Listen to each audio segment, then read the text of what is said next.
So how complicated is it to worship God? Well, really, in the end, it's not that complicated, but some of us do make it a bigger deal than it has to be. Hi, my name's Shara Ogilvie. Welcome. We're reading the Book of Mormon from cover to cover together. If you're in an introductory phase of learning about the Book of Mormon, then I think you've come to the right place because I try to make it easy on you. We are in the middle of learning about Alma and his wonderful missionary efforts as he goes out and tries to preach to outer-lying cities and bring the message of the gospel to them. And in the last chapter, chapter 32, he discovered a group of people that thought the only way to worship God was one at a time. You dress in your fancy clothes on Sunday and you go up on this tower and you say this prayer. And if you are too poor to wear fancy clothes, you're not allowed to come do it. And you can only do it one at a time and only on this one day a week. Well, I don't know if it was Sundays. It just said it was one day a week. So just one day a week. And Alma teaches the poor that you actually just need to have faith in God and you need to work on building that faith and that relationship with Him. And that is where we left off in the last chapter. So he's right in the middle of teaching the poor people who were not allowed to worship, who thought, oh no, what do? We can't even worship God. He's teaching them how to go about worshiping. You don't have to be rich. You don't have to be in some exclusive club. Worshiping God is for everyone. So we're going to pick up halfway through his sermon here in chapter 33. Now, after Alma had spoken these words, they sent forth unto him, desiring to know whether they should believe in one God, that they might obtain this fruit of which he had spoken, or how they should plant the seed, or the word of which he had spoken, which he said must be planted in their hearts, or in what manner they should begin to exercise this faith. In the last chapter, he had talked about faith. Chapter 32 is an amazing chapter. If you've missed that one, go back and watch it. It's all about how do you grow faith in God. It's a little seed. It's a little desire. You plant that little seed of desire in your heart and you nurture it and watch it grow. And as it grows, if it ends up bringing good fruit, you know it's a good seed. So it's pretty logical that way. That is what he was talking about with faith. But now the poor people that he is teaching are saying, okay, well, what do? Do we need to believe in God? What do we do next?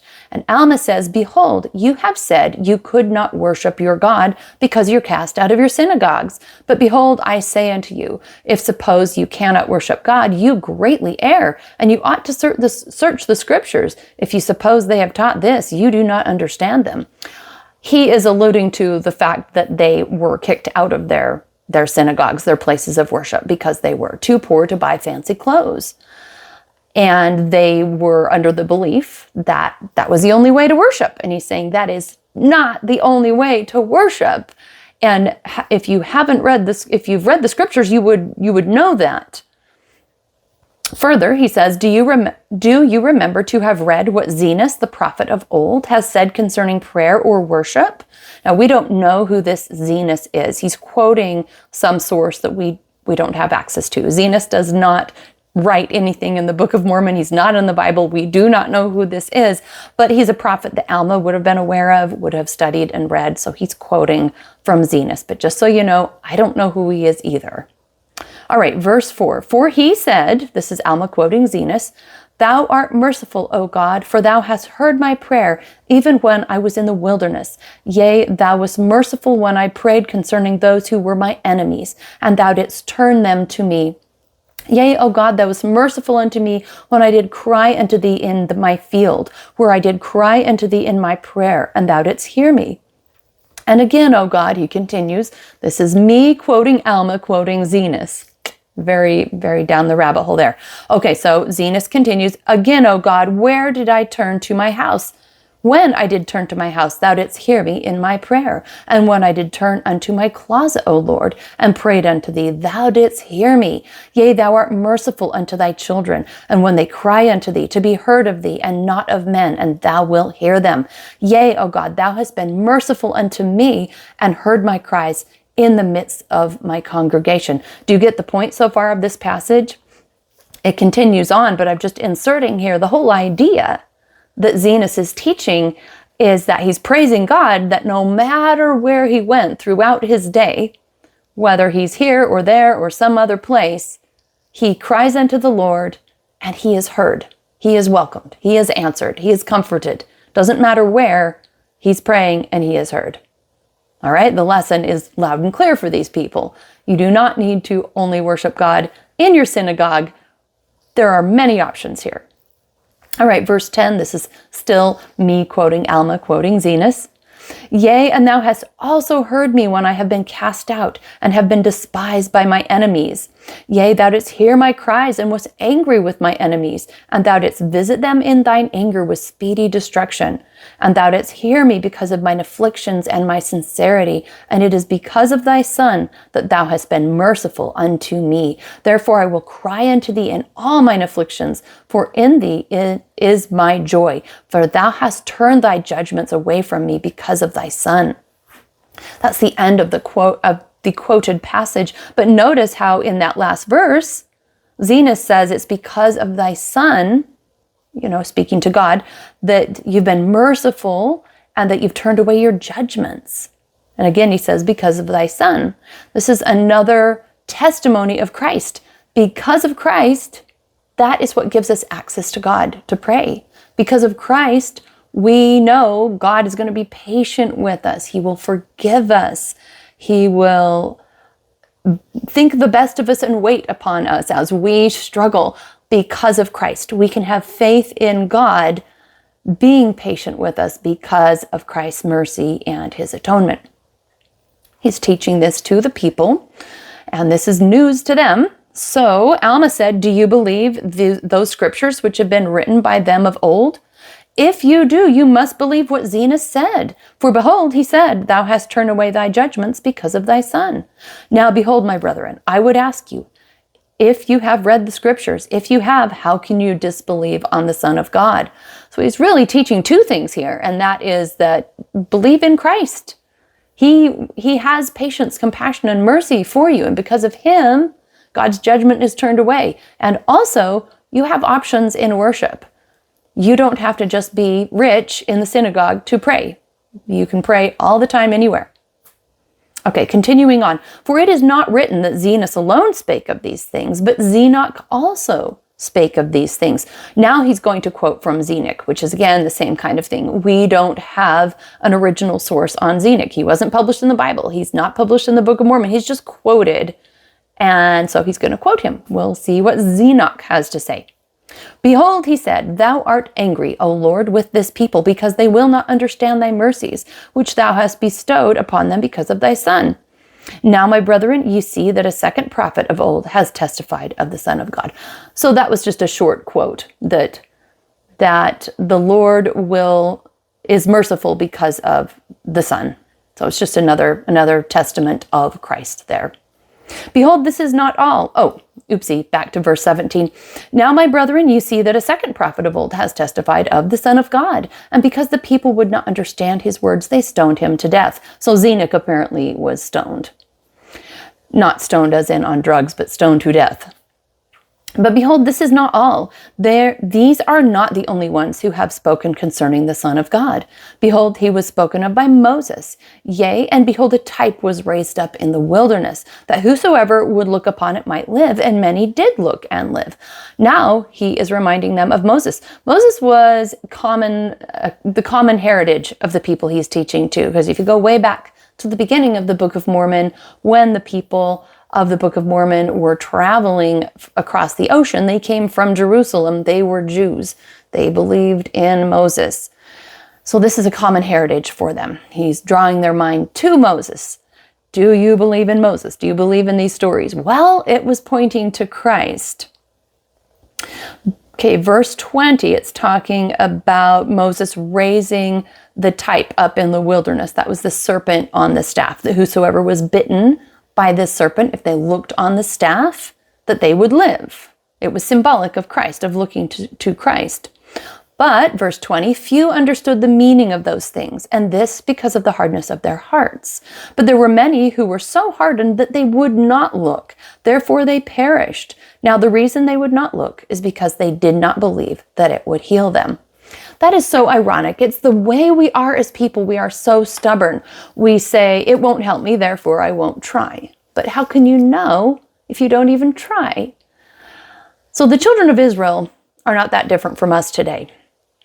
We do the same thing, regardless of where we are on our testimony journey. It is so easy to say, it's not going to work. Why should I try?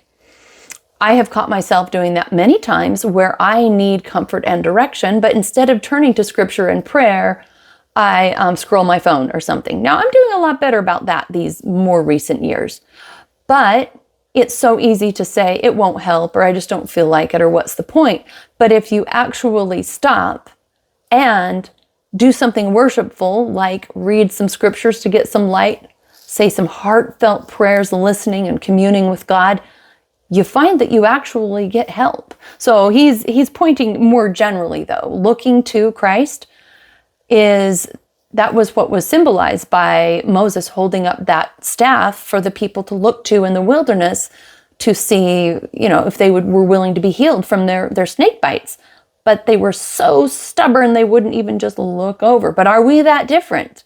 It's not that hard to go find a quiet place and go pray. It's not that hard to carve out a few minutes to read scriptures. It's not that hard to decide, I am going to go to church, or I am going to work on forgiving somebody, or I am going to give up this bad habit. Sure, in one way it is hard. Sure. But also in the other way, it's really not. If you make the decision, you can change and you can turn your life towards God. You can remember Christ in your thoughts and in your actions, and you can call upon him and look to him. All right, continuing on. Oh, my brethren, if you could be healed by merely casting about your eyes that you might be healed, would you not behold quickly? Or would you rather harden your hearts in unbelief and be slothful that you would not cast about your eyes that you might perish? This is such a good question. Would we rather destroy our lives not having things to hold on to, hope and strength and faith and all that Christ offers? Would we rather just not try? Or would we rather get the benefits of actually engaging with Christ? I get that for some people, they just don't want to try. But to me, it's an obvious choice. If so, verse 22, woe shall come upon you. But if not so, then cast about your eyes and begin to believe in the Son of God, that he will come to redeem his people, that he shall suffer and die and atone for their sins, and that he shall rise again from the dead, which shall bring to pass the resurrection, that all men shall stand before him to be judged at the last and judgment day according to their works. Now, my brethren, I desire ye shall plant this word in your hearts, and as it beginneth to swell, he's referring back to that, what he taught in that last chapter about planting that seed of faith in your hearts. As it begins to swell, even so nourish it by your faith. And behold, it will become a tree springing up into everlasting life. And this may God grant unto you, that your burdens may be light through the joy of his Son. And even all this ye can do if ye will. Amen. So I will comment on that. The tree springing up into everlasting life. That is a beautiful image for how I believe following God and worshiping Christ feels in my life. I feel like it is a tree of strength and hope and answers and comfort in my heart, because I water it and nourish it, every day. And it's what I try to think about when I'm thinking about my problems. I'm trying to think about, what is Christ? How is he going to help me with this? How can he lighten my burden? How can I cast the burden on him? How can I be more like him? Because as I take on his character and attributes, that's a way of worshiping. Worshiping really is evidenced by our trying to emulate Christ. Emulation is the highest form of worship, as some say. It really is. So who do we really emulate? If it's Christ, we need to worship him. But by striving to emulate him, he prayed to God. He made God's business his business. He thought constantly on this mission that he was sent to perform.